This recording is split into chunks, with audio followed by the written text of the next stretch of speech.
Major funding for KPBS Evening Edition has been made possible in part by Anderson Plumbing, Heating and Air, proud to support the mission of KPBS and privileged to serve San Diego clients. Anderson Plumbing, Heating and Air, helping homeowners maintain drain, heating, and cooling systems since 1978.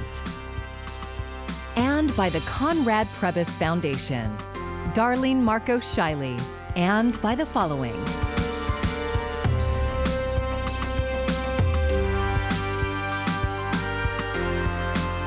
And by viewers like you. Thank you.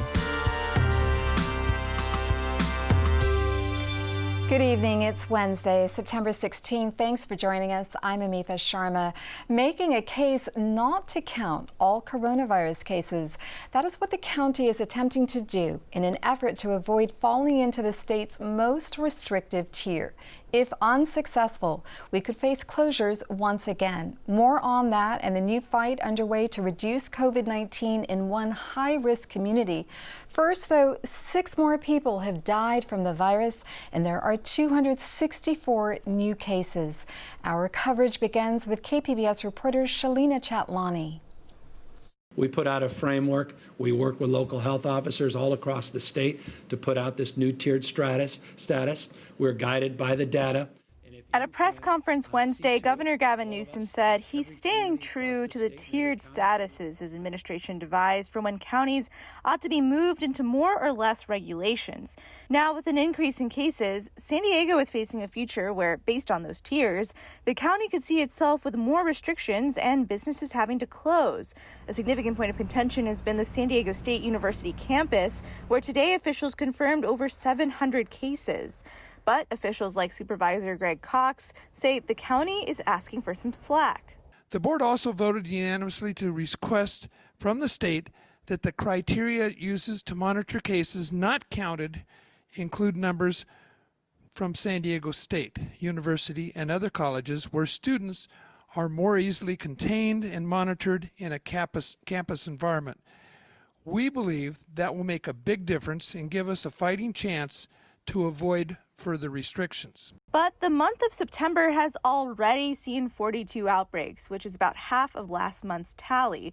Officials say the outbreaks aren't necessarily tied to small businesses like restaurants, and the majority of cases at SDSU didn't happen on campus. Also, they say only 1 student was hospitalized. So Public Health Officer Wilma Wooten says they're not trying to get around the tiers. We're not asking for preferential treatment, but we're asking for consideration of the situation. If we look at the outbreaks, and actually on one of the slides where I showed you the outbreaks by month, we are seeing a decrease in the number of outbreaks. Though, of course, that depends on how the rest of September shapes up. And Newsom doesn't seem like he's willing to budge on the question of whether students can be excluded either. You can't isolate as if it's on an island, a campus community that is part of the larger community. So the answer is no. San Diego could move into the purple tier status as early as next week, which would call for many non-essential indoor businesses to close. Shalina Chatlani, KPBS News.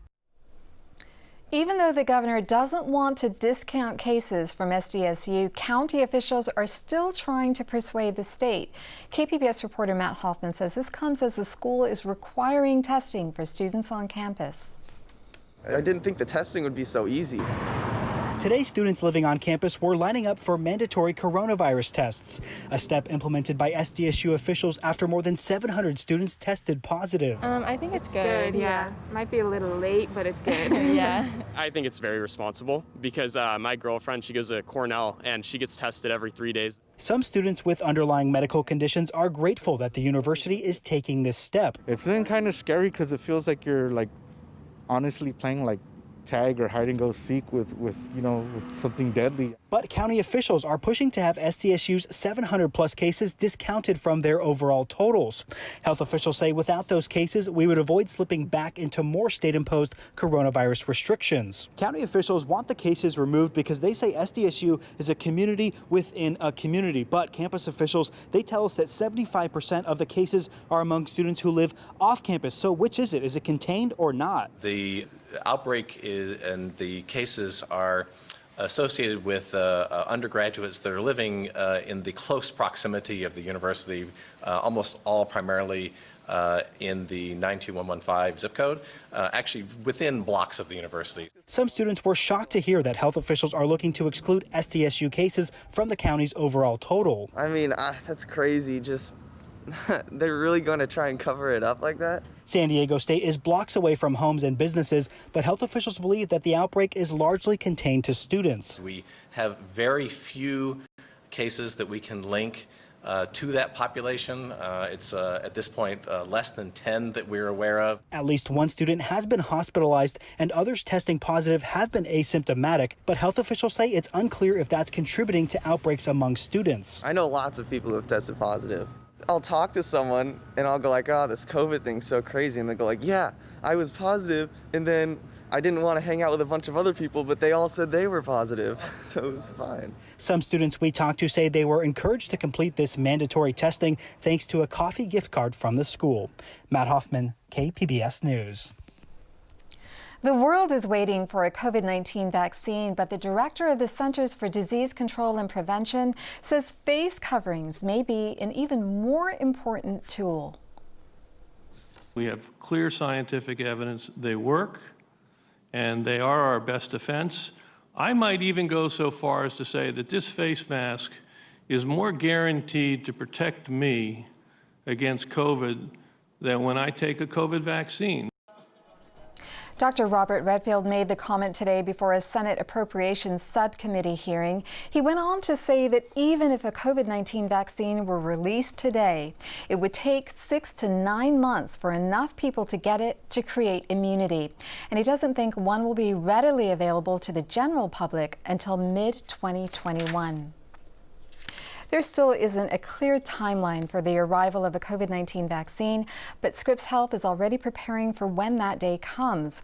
The hospital chain has formed a vaccine committee that will be responsible for reviewing forthcoming vaccines for patients and employees at Scripps hospitals. Considering how many vaccines are being developed and how quickly they might become available, this review committee's job is to make sure Scripps chooses the best ones for its patients and its staff. So we are going to be responsible to answer a lot of questions that our employees will have, our doctors will have, and frankly, the patients are coming to the doctors already asking them about vaccines. The vaccine committee is made up of experts across all fields of medicine, from pediatrics to infectious diseases. More than 2,000 businesses in San Diego have received grants from the city's COVID-19 Small Business Relief Fund.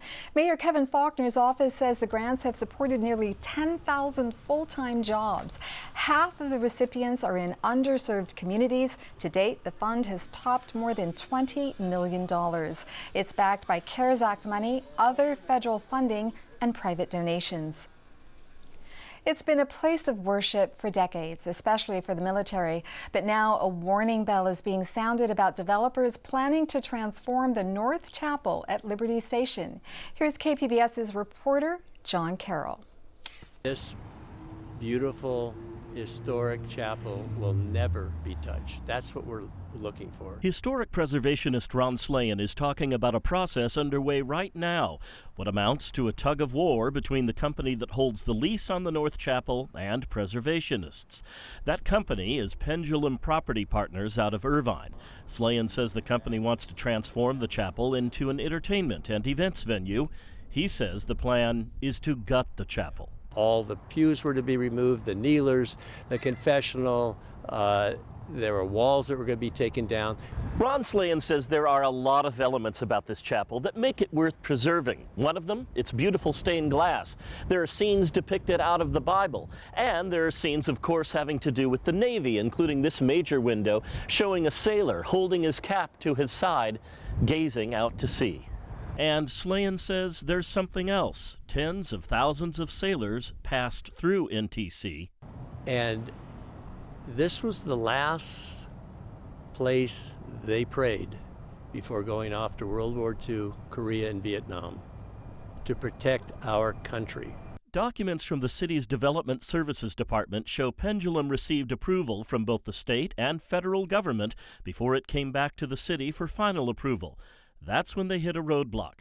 City staff found numerous problems with the proposal, saying the project cannot be determined to be consistent with the Naval Training Center guidelines for the treatment of historic properties or the U.S. Secretary of the Interior's standards. We reached out to Pendulum via phone and email, but no one responded. The issue will next go to the City Planning Department for a review of the rejection of the developer's proposal. It will then go to the City Council for a final vote. I would hope between good business practices and just plain old decency, they would just give this up. If they don't, and the matter moves forward, no matter who prevails, the whole thing could end up in court. John Carroll, KPBS News. Historic and catastrophic flooding along the Gulf Coast as Hurricane Sally continues to move inland. The storm made landfall this morning as a Category 2 hurricane, now downgraded to Category 1. Chris James has the latest.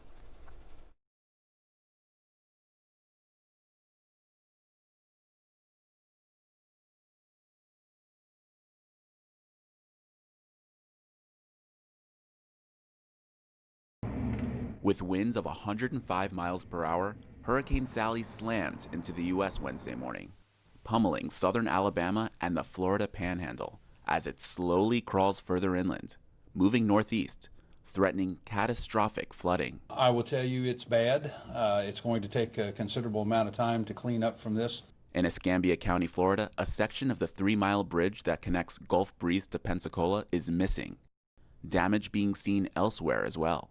With many roads flooded, power lines down, trees toppled. We just heard a loud thud hit the house and vibrated the wall where we were sleeping.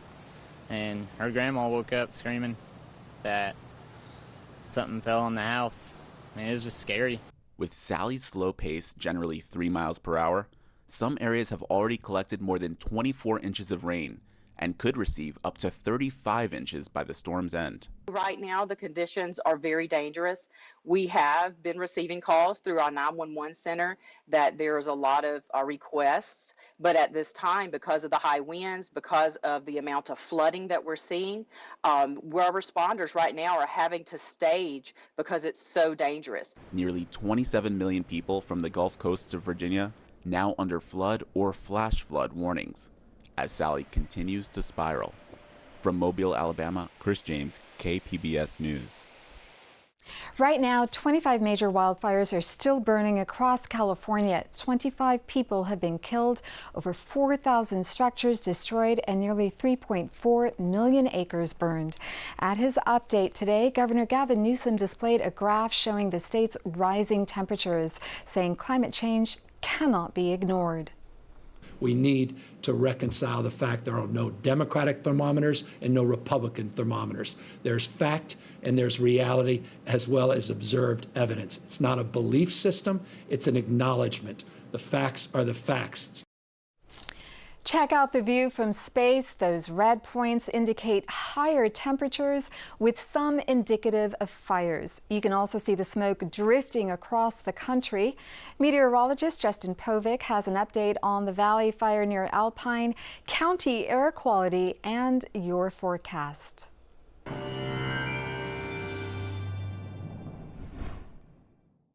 Well, I hope everyone's had a great Wednesday. As we go throughout the next 12 to 24 hours, we'll continue to see, again, that dry stretch of persisting, some of those hazy skies around again for tomorrow, the smoke higher up. But if you venture off to the north end of the San Joaquin Valley, it becomes quite troublesome with air quality alerts. As we venture our way to the weekend, we're going to start to talk about some changes. A couple of changes here. Again, the Valley Fire notice containment up to 90%, of course, is south of Alpine. And again, over 17,000 acres have burned. Let's talk about conditions here for tonight. Borrego Springs only falling off into the low 80s. Mount Laguna, big change from there, of course.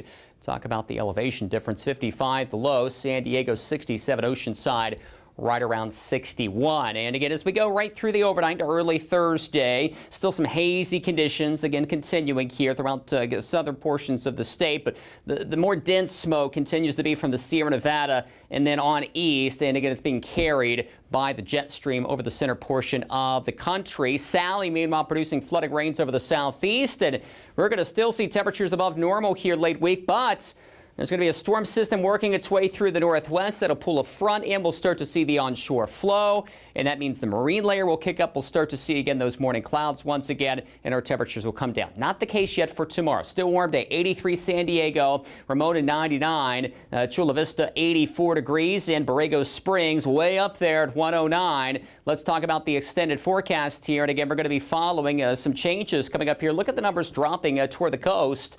Low clouds and some sunshine again later on Friday into Saturday as the marine layer kicks back up, but we'll be falling into the 70s for highs by Sunday. As we take a look at inland zones, cooling off as well by Saturday, down into the low 90s, 80s by the end of the weekend. Mountainous terrain falling back into the 70s. And again, as we talk about the deserts, a bit of a cool down as well. For KPBS News, I'm meteorologist Justin Povick. Back to you. Only a handful of African Americans reach top jobs in the U.S. Navy. Right now, none are at the two highest ranks. As KPBS military reporter Steve Walsh tells us, a Navy task force is looking at that issue and discrimination across the board. The problem starts at the top. Out of 268 admirals in the U.S. Navy, only 10 are African American. Most of them are rear admirals like Alvin Halsey, who is running the Navy task force. Really, someone's got to look out and see, well, who is he? Where is he coming from? How can he fit in? Right now, there are no African American admirals at the two highest ranks. Building an admiral is a 20 to 30 year commitment, Halsey says. It's not just about test scores and performance reviews.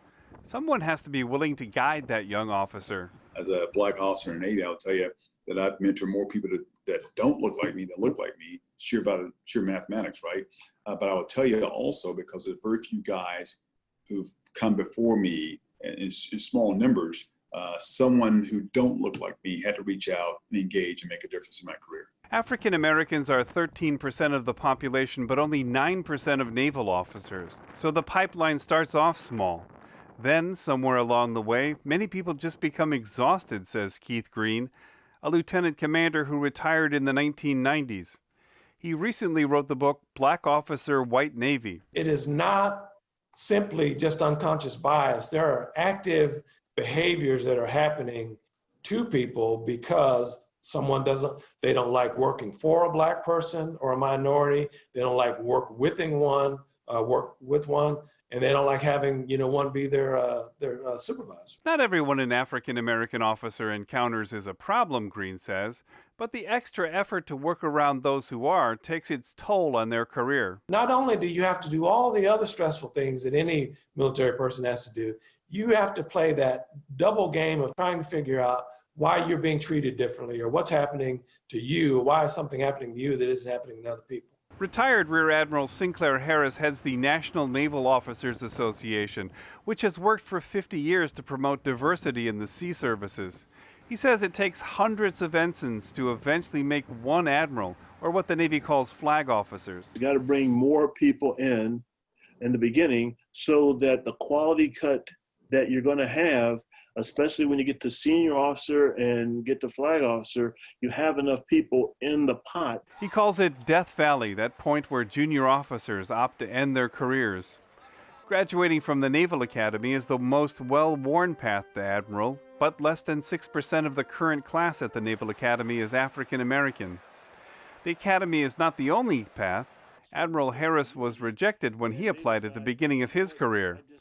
Harris says one solution is mentoring officers who come through less traditional paths. When you only have one out of 20 diverse candidates going up for flag officer in a certain community, and they decide, hey, you know what, I just got this high-paying job at IBM, or hey, my wife is sick of me being gone to sea, or my husband is sick of me being gone to sea. Guess what? Now you're down to zero, and you got to look through that pipeline, and that pipeline is anemic. The Navy is more diverse at lower ranks. 20% of enlisted sailors are African American. Force Master Chief Hubin Phillips is part of the One Navy Task Force, which is looking at how to end discrimination in the ranks. And I would tell you, throughout my 31 years, where I've seen racism or discrimination personally against me, I knew what the policy was, right? I knew that it was wrong. I knew that it was just overt and out there. But when you're in a minority, you just kind of put your head down, right? You kind of figure out, you think about self-preservation, you think about your family, you think about the bigger picture. At the moment, the Navy is encouraging enlisted and officers alike to speak up. One Navy task force is scheduled to issue its report in December. Steve Walsh, KPBS News. Our partners at iNewsSource are reporting that the O'Farrell Charter School in southeastern San Diego has a new leader. This comes after the school board fired its last superintendent amid reports of misconduct. New superintendent Susan Kutita's salary will be $180,000. She replaces Jonathan Dean, who denies any misconduct and now is in a legal fight over unpaid severance. For more on this story, go to iNewsSource.org. Scientists from the La Jolla Institute for Immunology have found that T cells, a part of the immune system, may play an even bigger role than antibodies in controlling the severity of COVID-19. Scientists say the discovery could explain why older people often experience more deadly coronavirus cases. Immunologist Shane Crotty says researchers measured T cell and antibody responses in about 4 dozen hospitalized patients. It looks like the T cells actually do most of the heavy lifting compared to the antibodies. When we look by age, it looks like people over the age of 65 are much more likely to not make a good virus-specific immune response and therefore be at a bigger risk for having severe disease or fatal disease. Crotty says the study is exploratory, and it's not just the immune system that explains COVID-19 deaths in older people, but it definitely plays a role. The study, which was published in a journal this week, shows why T cells could potentially be part of a COVID-19 therapy response.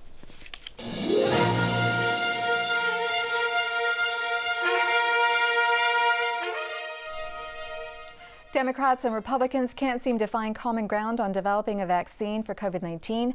President Trump wants a vaccine by the end of the year, if not sooner, while Democrats want to follow the science, not the calendar. Daryl Forges has the latest on the pandemic politics.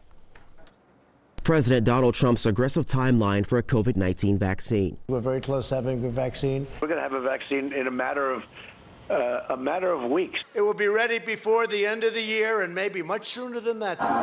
Has become a 2020 political issue on the campaign trail.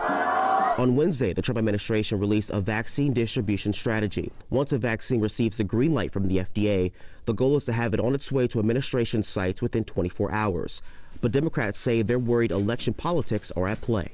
If the president had any modicum of fidelity to science, no one would have any doubts. The American people have overwhelming doubts. Democratic nominee Joe Biden on Wednesday delivered a speech discussing how his administration would handle a vaccine and tried to draw a clear distinction between his strategy and the president's. The stakes are too high. American families have already suffered and sacrificed too much. So let me be clear.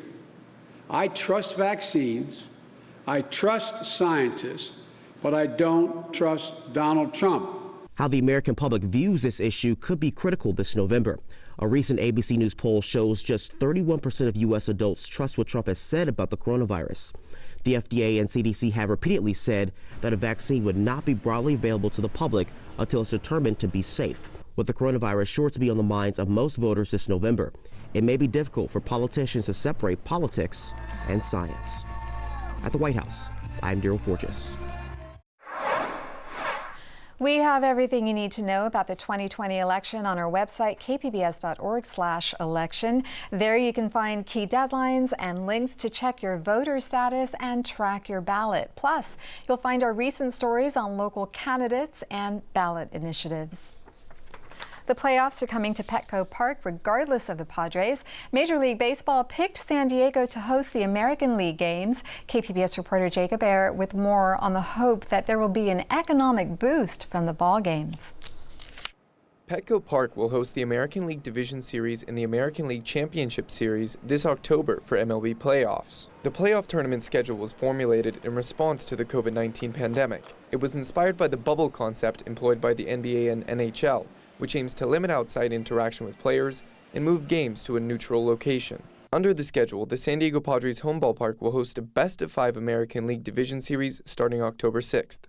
The other ALDS series will be played at Dodger Stadium in Los Angeles. The winners of the 2 ALDS series advance to the Best of 7 American League Championship in Petco Park starting October 11th. This playoff format will spotlight the San Diego region and potentially bring an economic boost to the businesses surrounding Petco Park. It's definitely going to be very helpful to us. It'll extend, our summer season and our baseball season. We've been, like I said, getting a lot more people through here. Fans likely won't be allowed in the stands, and when players aren't at the ballpark, they'll be restricted to their hotels. But Garibay says that fans still follow their teams, and they've still been coming to her bar for games. She expects the same will continue in the American League playoffs. That being said, there is some worry that fans coming in from other cities and states could potentially spread COVID-19. It's a little worrisome, but we're doing our best to, stick to the regulations. A lot of them are different in LA compared to here, so that's difficult, but we are trying to communicate as much as possible to everyone that comes through here to make sure that everyone's following the rules, and for the most part, it's been going pretty well. The Padres will not be able to play at their home park for the playoffs as National League teams are set to play in Arlington and Houston, Texas. The playoff schedule will culminate in MLB's first neutral site World Series, played at the home of the Rangers in Arlington, Texas. Jacob Ayer, KPBS News. You can find tonight's stories on our website, kpbs.org/evening edition. Thank you for joining us and have a great evening.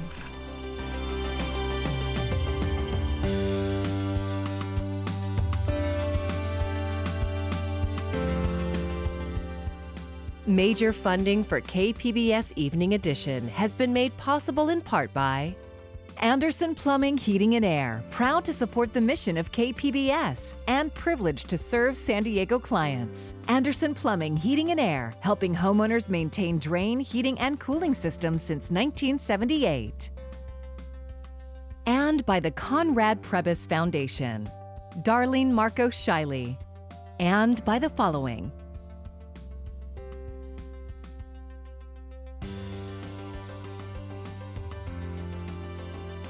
and by viewers like you. Thank you.